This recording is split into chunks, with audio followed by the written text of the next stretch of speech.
London, the British government is planning to almost double the number of its troops in Afghanistan after a request from U.S. President Donald Trump for reinforcements to help tackle the fragile security situation there. Prime Minister Theresa May announced the government will send an extra 440 troops, which would bring Britain's total to about 1,100, to help Afghan troops fighting Taliban and Islamic State insurgents. The extra troops will be taking part in a NATO-led training mission, called Resolute Support, to train and assist Afghan forces.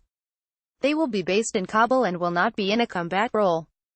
British troops ended combat operations in 2014. The announcement comes the day before a NATO summit in Belgium that could turn contentious over Trump's insistence that allies pay more for their defense. British soldiers from the NATO-led International Security Assistance Force patrol as Afghan kids look on in the outskirts of Kabul, Afghanistan, January 27, 2006. Trump, who announced the United States would send thousands more troops to Afghanistan last year, has asked Britain and other NATO countries to send more reinforcements to the country. In committing additional troops to the Train Advise Assist operation in Afghanistan, we have underlined once again that when NATO calls, the UK is among the first to answer, May said. NATO is as vital today as it ever has been and our commitment to it remains steadfast. The alliance can rely on the UK to lead by example. The increase in British troops comes ahead of parliamentary elections in Afghanistan in October, which are seen as a crucial test for democracy in a country at war for 4 decades. The extra British troops will initially come from the Welsh Guards, with around half arriving in August and the rest in February next year.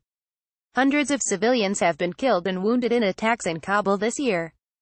At least 57 people were killed when a suicide bomber blew himself up outside a voter registration booth in April, and about 100 people were killed in January by a bomb in an ambulance. Thousands more U.S.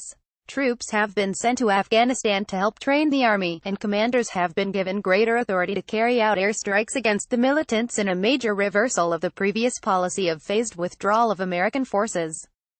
But almost 17 years since the United States tried to topple Afghanistan's Taliban, who had harbored al-Qaeda militants behind attacks on New York and Washington, the West remains entangled in an effort to stabilize the country.